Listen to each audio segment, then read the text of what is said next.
Shalom and welcome to Practical Spirituality here at Aish HaTorah in the old city of Jerusalem overlooking the Temple Mount. And please join my club, Yom Tov Media Club.com.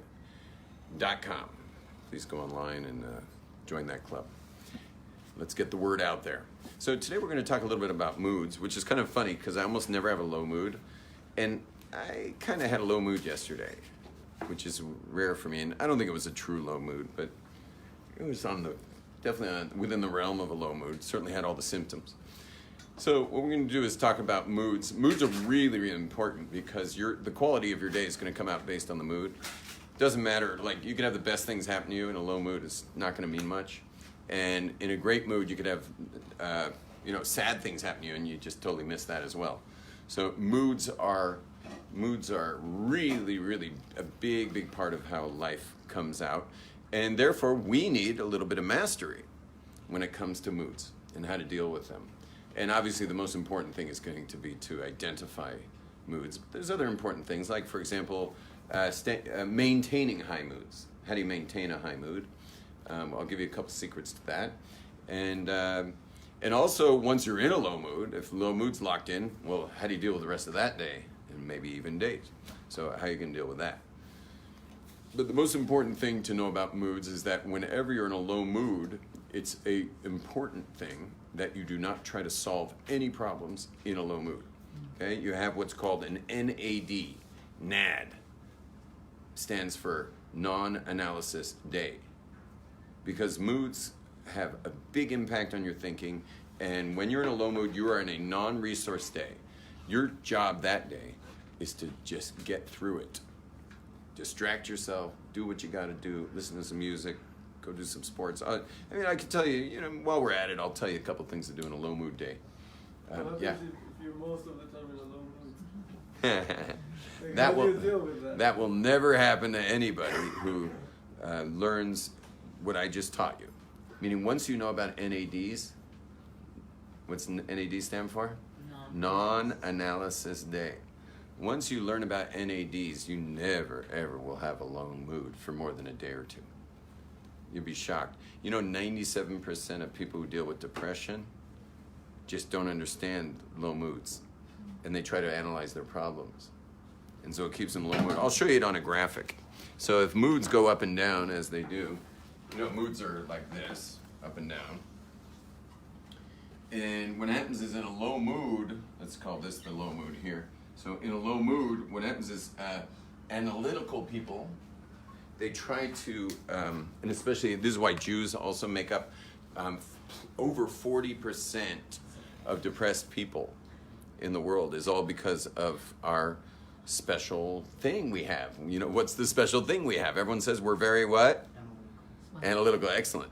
Well, they say we're smart, but that's not the right word, because I know people who their smarts is just with a drill or a hammer or a nail, and I know other people's smarts is in the dancing. Like they just got some kind of amazing instinctual brilliance with dancing. I know other people with a paintbrush got brilliance.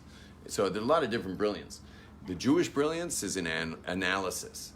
Analysis is our brilliance. We're really good at solving problems and creating problems also.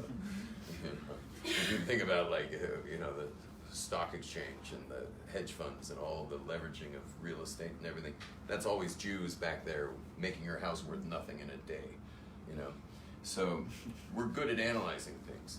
And what happens though when you're analyzing yourself in a low mood, are you in a high resource state or a low resource state in a low mood? You're in a very low resource state. So you try to solve a problem, let's say, because that's what we do in low moods. We try to solve our problems. Now, when you try to solve a problem in a low mood, it has babies. And so your one problem now became three. And what's the average Jew going to do now that he has three problems to solve? What's he going to do? He's going to try to solve the three problems. He's going to have 9. Your problems are being fruitful and multiplying. And this is all low mood stuff. And you all know what I'm talking about. You get in that low mood, you're like a bull in a china store, and you just break everything. And you'll literally let everything be ruined. At the end of my day yesterday, my wife came in the house, and she came into our room, and I was laying there just going leave me alone. And she was like, she wanted to bring up several things that need fixing in life. And I was like, I mean, you could tell me that our house is going to get flattened in 30 seconds, and I'll just say, please bring me a helmet. You know, like I'm just going to sit here and die.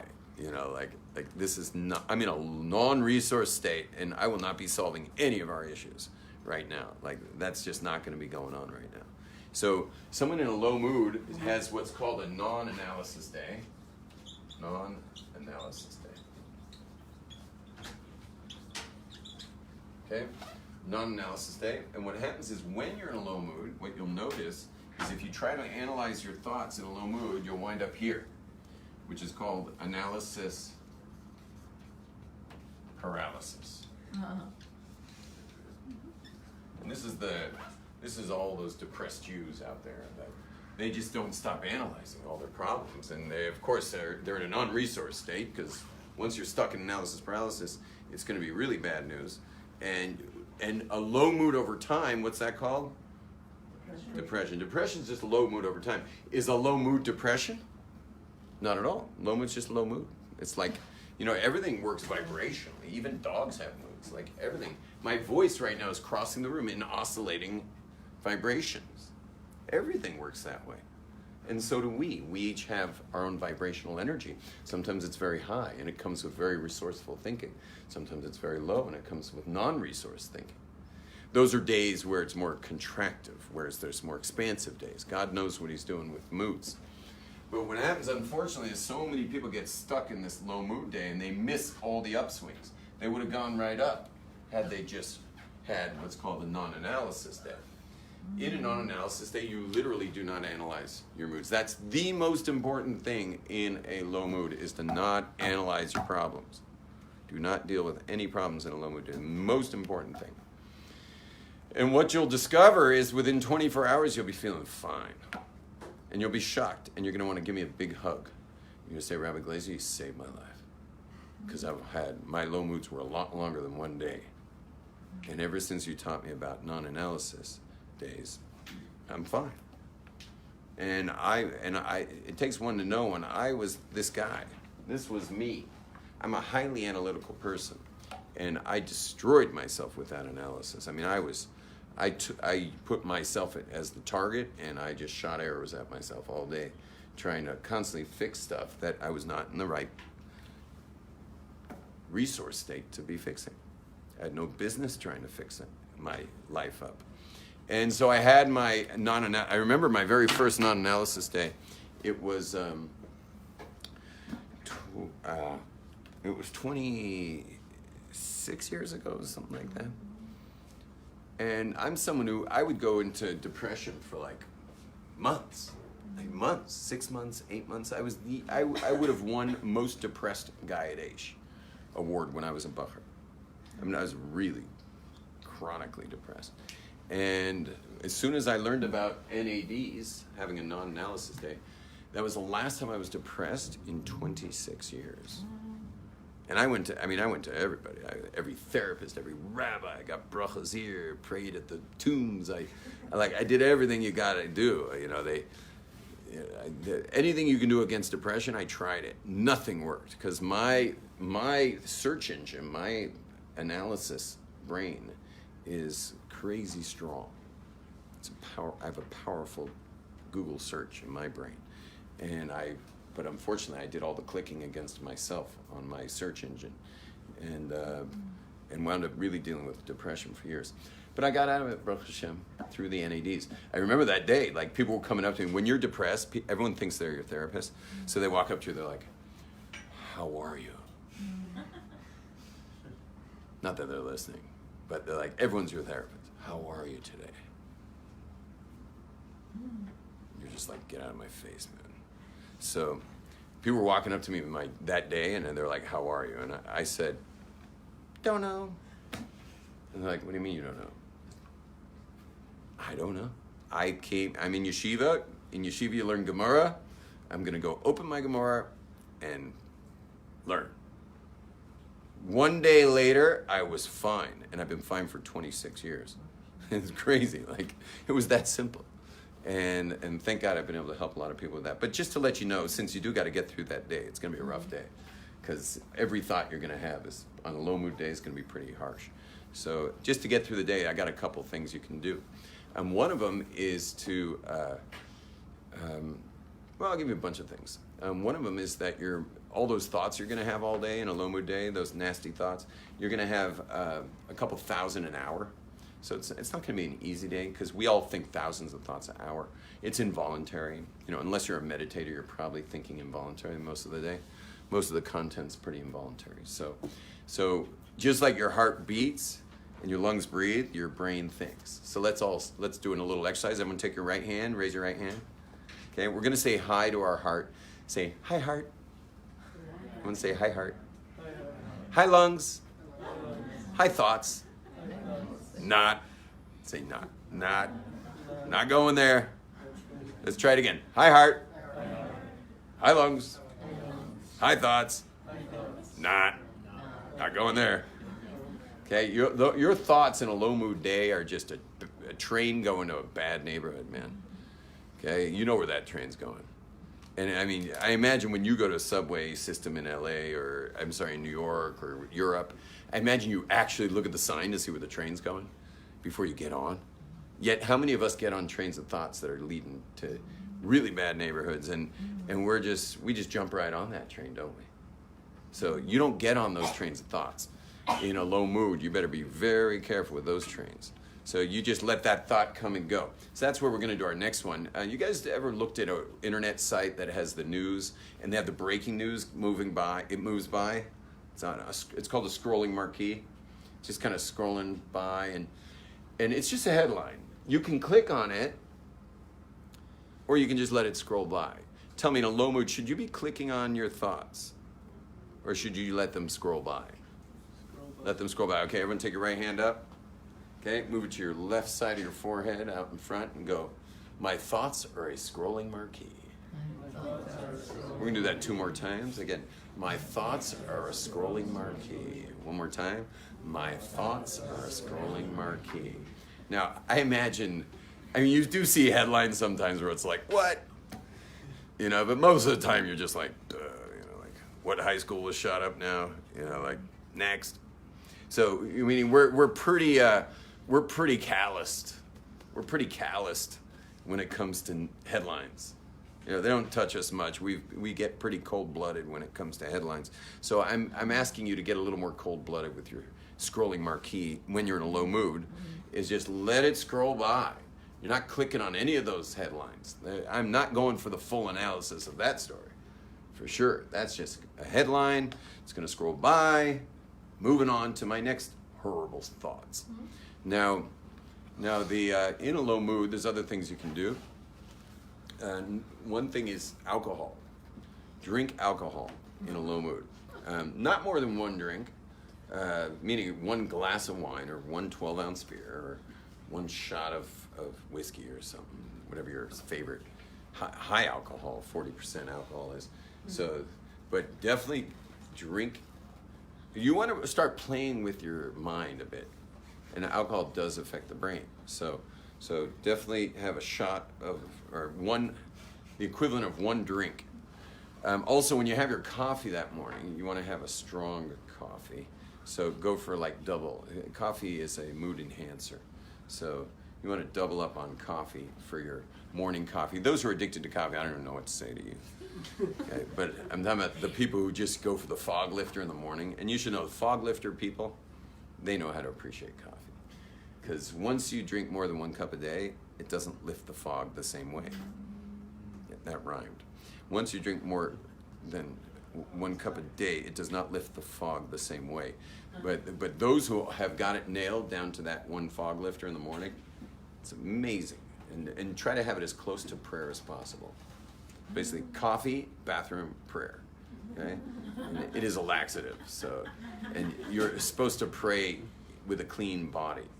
So coffee, bathroom, laxative. I just add 1 more thing because I'm Hasidic. Mine is coffee, mikveh, bathroom, pray. Yeah? And there's nothing like a pool of hot water in the morning. And I do my stretching and yoga and push-ups and everything. Yeah, it's kind of raises some people's eyebrows, but I live in a small community, everyone's gotten used to it more or less. That I'll be doing all my exercise in there. I wrap a towel around myself. It's not like I'm doing naked exercise or anything. Wrap the towel around my waist. What's amazing is I'm dry by the time I'm done, and the towel's dry too. Meaning, I just wrap it around my waist, and by the time I'm done with my exercises, I'm dry. Towel's dry. Everything's great. So I never even have to use the towel, which is fabulous for my wife in the laundry. Not that men can't do laundry. It's just this man doesn't. And it's not that I wouldn't. I would. It's just that she just beats me each time to the laundry machine. I'm not sad. I'm not itching to do laundry, but I do love service. Like, I love doing service at the house, and it's obviously very special when I do, and it makes my wife feel loved because her language of love is service. Mine's words, so feel free to give me any positive feedback.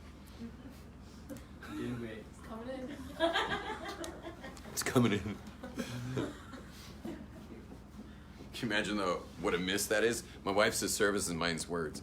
So it's like I'm walking in and tell her I love her while she's got 3 sinks full of dishes. You know? She's just like, well, then why aren't you rolling up your sleeves? You know, like, get busy. And then I leave the room going like, I said I love you. Like, that was not very fulfilling, you know. And then of course she's like, you know, my kids are all eating on like disposables, macaroni and cheese, and I've got like 3 types of meat, you know, like on china with like crystal wine glass and silver on a Tuesday night, you know, and because she's service, and that's her language of love. And I'm just like, I look over at her, I'm like, do you realize some people in our community didn't even have chicken on Shabbos? This is insensitive. And my daughter's like, and my wife's like, and I'm like, did I say something? This is why the 5 languages of love is like such a game changer for marriage. Because now I give my wife service, and she actually says, I love you. Yeah, which is amazing. She says the words, I do the service, and now I get the service too, because now when she serves me those meals, which is every night, now when she serves me those meals, I'm realizing what she's trying to say. My father's also service. His is unsolicited financial advice. Now, if you don't know it's his language of love, you feel like you're 9 years old. Now, how long do you spend on the phone with someone who makes you feel like you're 9? So I literally got off the phone with him within 10 seconds for 20 years straight, until I finally realized this is his language of love. He loves me. You know, my father called you about your finances. He doesn't love you. Okay? He's calling me. And the reason is because he loves me. And I finally got that and finally stayed on the phone with him. Okay, I put the phone a few inches away. You know, I don't even know what he's talking about. You know, if I were a financial guy, I wouldn't have been a rabbi. So, anyway, the things to do. So we mentioned alcohol, we mentioned caffeine. Another thing is YouTube. Just kidding. Be careful with YouTube in low moods. You know, I mean, you could just turn it on and have that, you know, where it just keeps playing the next video, you know, and just like die there. So anyway, but what you do want to do is something you'd never want to do in a low mood, and that is cardiovascular sports. You must sweat. You must change your brain chemistry with some schwitzing. Yeah, you got to sweat, and which means you're going to have to go run a treadmill or get on a bike or go swim. You got to get your body moving, and that's the last thing most people would want to do on a low mood. People get very lethargic in a low mood, but you force yourself. I've forced myself. I mean, and my sport's mountain biking and surfing. So surfing's a hassle. I got to go drive down there and stuff. But let's say there's no surf. So I found myself like literally pulling on, I wear full body armor. I find myself like forcing myself to just get my knee pads on. And because I don't want to ride. I don't want to do anything in a low mood. But I'm forcing myself. And then getting out there and start pedaling and start sweating and you know what? I come back better off in the end. Yeah. If you exercise, it like releases endorphins and changes your mood. It could actually save someone from a low mood, but it's also just good thing to do to break it up. It could break it up by the next day. You're fine. I should go kickboxing when I was in low mood. And I can imagine you being a mean kickboxer. What's that? By the end of the class, you're like. Yeah. It could shift your mood for sure. Letting off steam, also, especially with boxing, kicking. Do you put pictures of people you don't like? Yeah, she does. I was kidding, and the answer is yes. So, anyway, this is an interesting class today. You have something you'd like to say? What if we're not like self-aware enough to even realize we're wrong? Oh, that's harsh. That's harsh. So that's a good question. If you're not self-aware enough that you don't even know you're in your low moods, so what would help is being married, because they'll tell you. So, I mean, you got to let them know that you want them to tell you, but you got to let them know, like I'm not aware enough to know when I'm going down that, down that hole. And or when they're hangry. what's They that? haven't eaten all day. They need to be told as a spouse. Eat. Yeah, sure. Happen Yeah, to you. a hungry man is an angry man. Hungry man is an angry man. Always feed your husband. And while we're on that subject, it's really important, ladies who are listening, men, just plug your ears for a second. It's really important, ladies, that when you're upset with your man, you never let him know that until he's had something to eat. Okay? Never let your man know what's bothering you about him until he's eaten something. And the beauty of that is that you'll probably have a lot more wisdom when you finally tell him what's upsetting you by having given a little pause to letting him know that until he's eaten something. But the other way I say it is, instead of the eating thing, is to say, never give it to your husband, meaning don't get mad at him or tell him what's upsetting you. Never get mad at your husband at the threshold of your door, meaning don't tell him when he walks in the door. And so by the time he's relaxed, feels safe, because men don't feel safe out there. Why do you think we go out there? Why do men leave the house to go out there? Because we're trying to make it safe. How do you make it safe? How are we supposed to make the world safe out there? The answer is by having a nice car. Lexus, or greater. And so, 90% of people you're going to pass don't have a Lexus. You do, you're safe. Okay? Now you're safe. So men want to feel safe. They do not feel safe out there, which is why we constantly go out there, because we're going to go hunt for honor. And then when they get home, they're not that safe yet, because you're dangerous. And so let them feel safe. And if you let them eat something first and relax, you'll have a lot more wisdom of how you'll share, such that he will probably not get defensive. And if he doesn't get defensive, you actually may be effective in your communication, and something he may actually change. And so, but coming after a man at the doorway of the house is not the way to go. If he came late, he's going to be later tomorrow. Okay, so don't make coming home scary. Okay, now. Okay, she was first. Yeah. Okay. Would you suggest on a low day to do something that you enjoy? Like if you know that you specifically have a hobby that you enjoy? For sure. Yeah, that's doing things you enjoy, big time. Music, we mentioned before. You're allowed to listen to music on Sphera if you're depressed. I mean, if you're in a low mood. Yeah, there's no mitzvah to be depressed. So if music would get you out of it, you should do it on a headphone though. Don't take out a giant ghetto blaster. If you're having one low mood day, you could listen to music. What's that? If you're having one low mood day, I thought it was just like clinical depression. Oh, no, one low mood day is probably okay too. Because again, the whole prohibition of music is making like weddings and parties and like celebrating. Is it 4:00? 4:10. Holy moly. Everybody, we have a lot more to say on moods, but we're not going to say it right now. Shalom. Shalom. Welcome. Again, please go online to yomtovmediaclub.com. Let's get this out there to as many people as we can. Join the club. Shalom. Tell her to stay.